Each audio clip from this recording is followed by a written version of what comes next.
سیدہ عائشہ صدیقہ کہتی ہیں زمانہ سو جاتا اور میرے رسول مصلی بچھا کے کھڑے ہو جاتے۔ او یار کھیتی باڑی کر کے نہیں، محنت مزدوری کر کے نہیں، جناب عائشہ کہتی ہیں میں یہ بھی دیکھتی کہ حضور ایک آیت شروع کرتے تو ساری رات اسی کو پڑھتے اور میری نظر جاتی تو قدم مبارک پہ ورم آ جاتا۔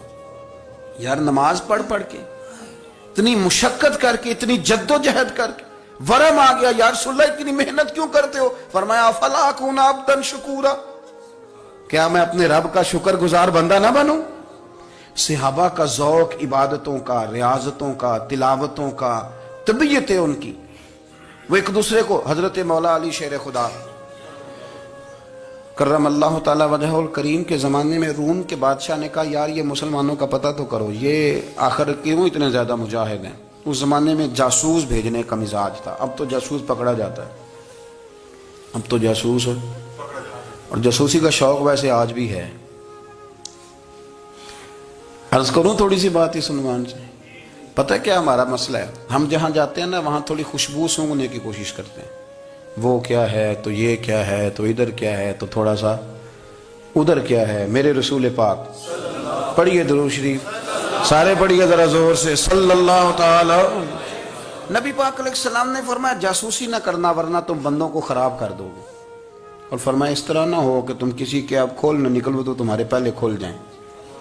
یہ جو ذوق ہے نا یہ ختم کریں، چھوڑیں، مطلب آپ کس چکر میں پڑے ہوئے ہیں؟ اتنی زیادہ توجہ کرنے کی کیا ضرورت ہے؟ کام سے کام رکھیں، اس میں بندہ تھوڑا سا نا آسان رہتا ہے۔ یہ جو بہت زیادہ ٹٹولنے والے لوگ ہوتے ہیں نا وہ بےچارے پھر عمر ٹٹولتے ہی گزار دیتے ہیں، اس لیے کہ مزاج ہی بہت پکا ہے، بوری کا منہ کھول کے اندر تک ہاتھ ڈالنا، تو پھر کئی دفعہ سامنے سے بچھو بھی لڑ جاتا ہے، خرابی ہوتی۔ تو جاسوسی کی جاتی تھی، اس نے بھی جاسوس بھیجے، کیونکہ قبیلوں کے لوگ تھے، کچھ مسلم کچھ کافر، پہچانے نہیں جاتے تھے لوگ، تو کچھ لوگ اس نے بھیجے، انہوں نے آ کے نا تحقیق کی، ریسرچ کری کہ آخر ماجرا کیا ہے، تو واپس جا کے انہوں نے رپورٹ دی نا روم کے بادشاہ کو۔ اس رپورٹ کا ایک جملہ بڑا شاندار ہے، وہ کہنے لگا بادشاہ ہمیں مسلمانوں کی کوئی سمجھ نہیں آئی، ہمیں کوئی سمجھ نہیں آئی۔ انہوں نے کہا بھئی کیوں نہیں سمجھ آئی؟ کہنے لگے یار عجیب بندے ہیں، جب رات مصلی پہ بیٹھتے ہیں تو یوں لگتا ہے ان کا دنیا سے رشتہ ہی کوئی نہیں، کوئی کسی کو نہیں جانتا، کوئی اپنے دکھ سنا کے رو رہا ہے، کوئی اپنی بات کر کے رو رہا ہے، لگتا ہے کہ ان کا کوئی رشتہ ہے ہی نہیں جب مصلی پہ بیٹھتے ہیں۔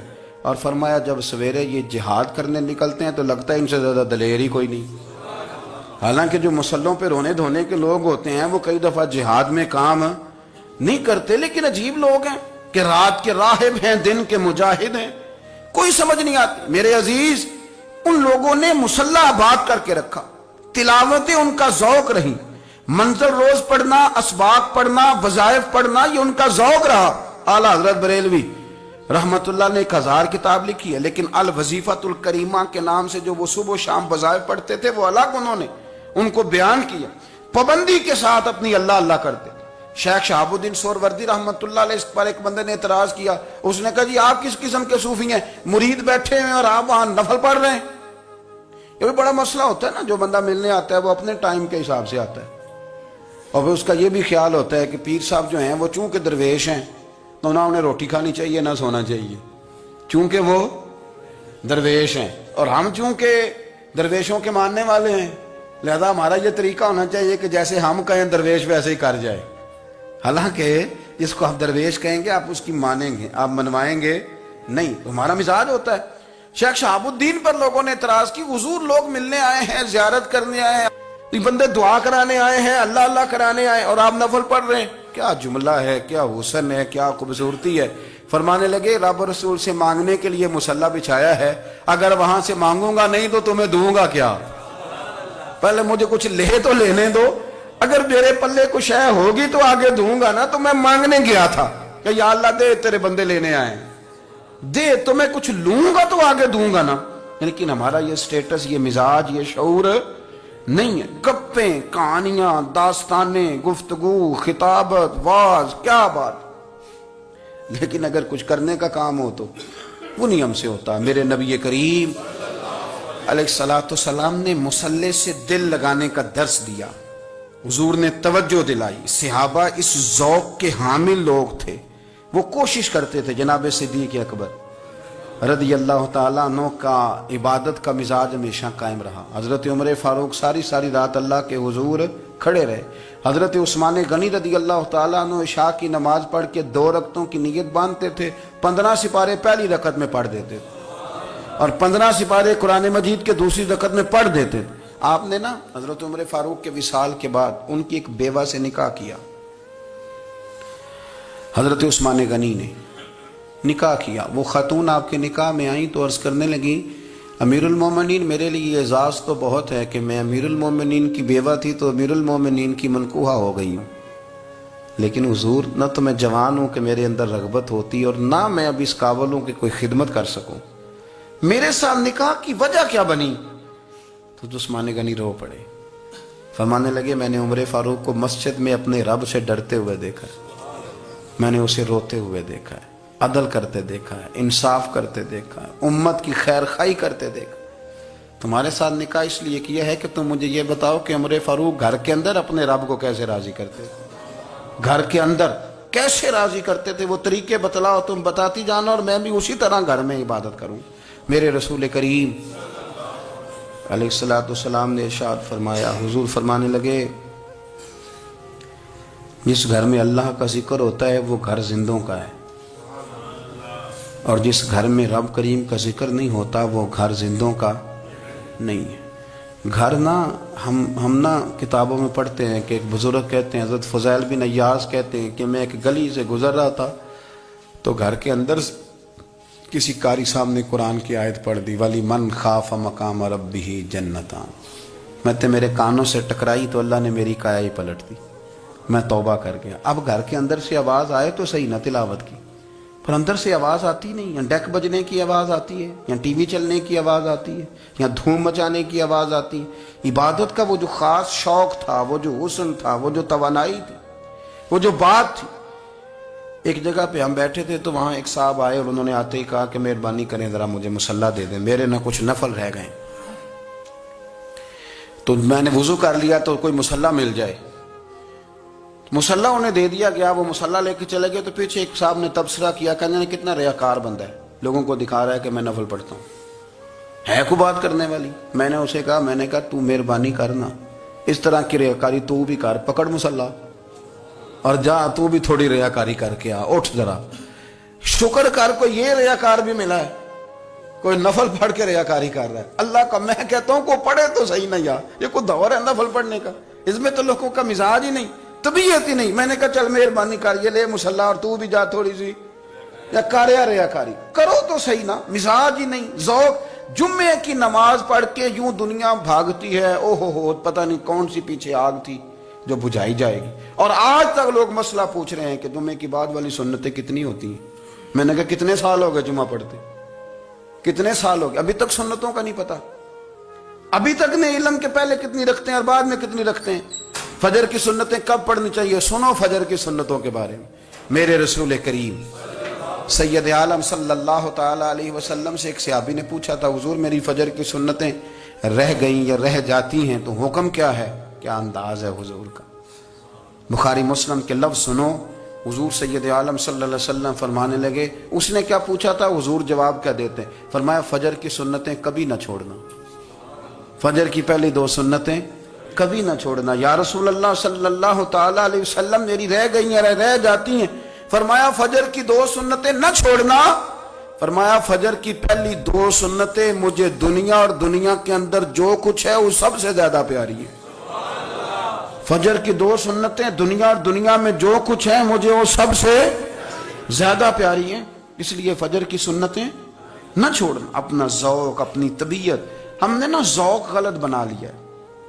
اگر 20 بندے کہہ بھی دیں گے تو نے بڑی شاندار تلاوت کیا تو کیا اس سے بنے گا، 100 بندہ کہہ بھی دے تیری کیا بات ہے، کیا بات ہے نعت خاں کی، کیا بات ہے علامہ صاحب کی، پیر صاحب کی، پیر مہر علی شاہ صاحب رحمت اللہ علیہ. آپ تشریف فرما تھے تو آپ کے ایک ہی بیٹے بابو جی جن کو کہا جاتا ہے،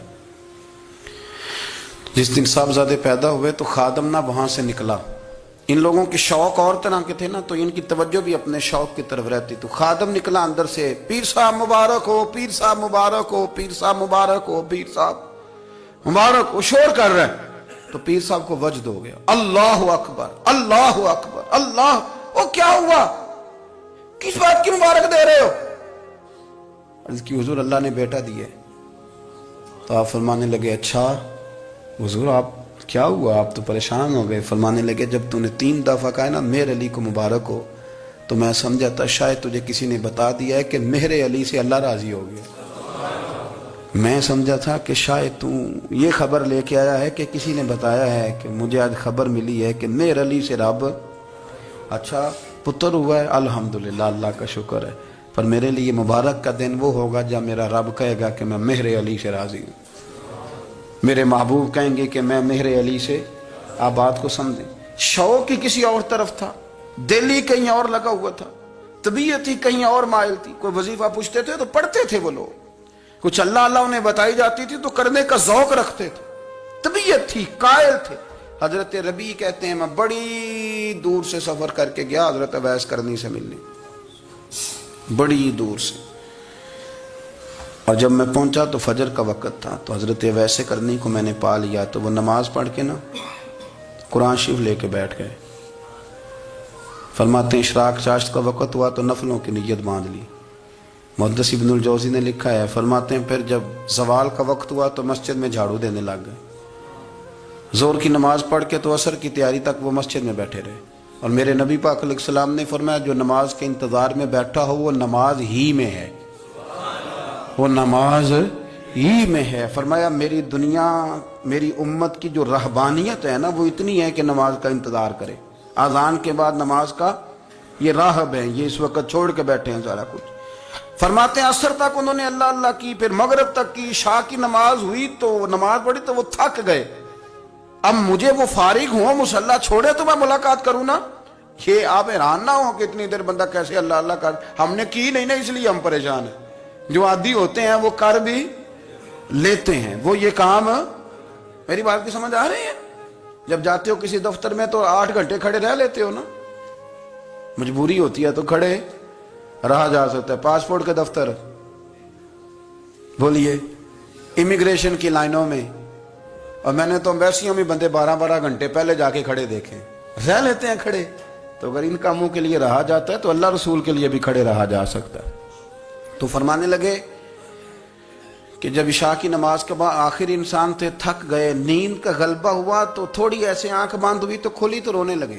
حضرت ویسے کرنی رو کے کہنے لگے مالک مجھے غافل تو نہ کر، ابھی میں نے کیا بھی کچھ نہیں، دن ختم ہو گیا، کوئی نفل نہیں، کوئی اللہ اللہ نہیں، اللہ مجھے غافل نہ کر، میری مدد فرما۔ فرماتے ہیں جب وہ روئے تو میرے ساتھ جو شخص تھا میں نے کہا اٹھو چلیں، کہنے لگا حضور ملنا نہیں، فرمایا جو میں لینے آیا تھا وہ مجھے مل گیا ہے، جو میں ان سے سیکھنے آیا تھا وہ مجھے نصیب ہو گیا، اب اور میں نے کیا لینا، ختم ہو گئی بات، اٹھو چلیں۔ اللہ کے بندوں نے حضرت ربیعہ بن کعب اسلمی رضی اللہ تعالیٰ عنہ فرماتے ہیں، کہتے ہیں جب بنو قریظہ اور بنو نذیر یہودیوں کے ساتھ حضور علیہ السلام نے جنگ کا اعلان فرمایا تو وہ دشمن ہو گئے، ہمیں خطرہ تھا کہ وہ رات کو کہیں محبوب کو تکلیف نہ دیں، تو کچھ لوگ نا تلواریں لے کے نبی پاک کے دروازے پہ پہرے داری کرتے تھے۔ گن مین رکھنا حرام نہیں، اگر کسی کو واقعی خطرہ ہو تو اس کے لیے سنت بھی ہے۔ حضرت علی المرتضیٰ تلوار لے کے حضور کے گھر کا پہرا دیتے تھے۔ حضرت ربیعہ بن کعب اسلمی رضی اللہ تعالیٰ عنہ فرماتے ہیں کہ رات میری ڈیوٹی تھی کہ میں حضور کے گھر کا پہرا دوں گا، تو فرماتے ہیں میں باہر سن رہا تھا، ساری رات ہی میرے نبی پاک نے اللہ کی تسبیح پڑھی، ساری رات، کبھی تسبیح، کبھی تحلیل، کبھی تحمید، کبھی تکبیر، ساری رات۔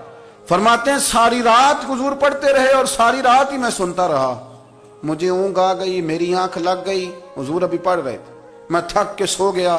اور فرماتے ہیں جب میری آنکھ دوبارہ سے کھلی تو میرے کانوں میں پھر کوئی چیز گونجی تو میں نے کان لگایا تو میرے حبیب ابھی بھی اللہ کو یاد کر رہے، ساری رات حضور رب کی عبادت کرتے۔ اسی لیے تو کہا یا ایھا المزمل قم اللیل الا قلیلا، حبیب ساری رات تو نہ جاگا کا، تھوڑا آرام بھی کر لیے گا۔ میرے بھائی اپنا مصلی، اپنی عبادات، اپنے وظائف، اللہ اللہ جو آپ نے کسی سے سیکھی ہے اس کو کبھی کمزور نہ ہونے دیں۔ شجرہ شریف جو کسی بزرگ سے آپ لے لیتے ہیں تو کیا رسم ہے کوئی؟ اس پہ کچھ لکھا ہوتا ہے، وہ پڑھنے کے لیے دیا جاتا ہے، اس پہ لکھا ہوتا ہے کہ یہ اللہ اللہ آپ نے کرنی ہے۔ ساری زندگی کسی اسکول میں داخل ہو گئے اور وہاں جا کے آپ نصاب ہی نہ پڑھیں، کتاب ہی نہ کھولیں تو پاس ہو جائیں گے؟ وہ کہتے ہیں میں 20 سال جاتا رہا ملا کچھ نہیں، تو آپ نے لیا کیا ہے؟ ایک اتنی سی کتاب تھی، اس کو تو کھول کے آپ دیکھ نہیں سکے، اس کے وظائف تک تو رسائی نہ ہوئی، اس لیے کہ اللہ اللہ کرنا مشکل ہے اور تصویر کھنچانا یہ آسان کام ہے۔ تو جو آسان ہے اس طرف ہماری توجہ لگی رہتی ہے اور جو مشکل ہے اس طرف ہم ذوق پیدا نہیں کرتے۔ یا ایھا الناس اعبدوا ربکم الذی خلقکم والذین من قبلکم لعلکم تتقون، اے لوگو اس رب کی عبادت کرو جس نے تمہیں پیدا کیا اور تم سے پہلوں کو پیدا کیا، اس لیے عبادت کرو کہ تم پرہیزگار ہو جاؤ گے۔ مالک سمجھنے کی توفیق عطا فرمائے۔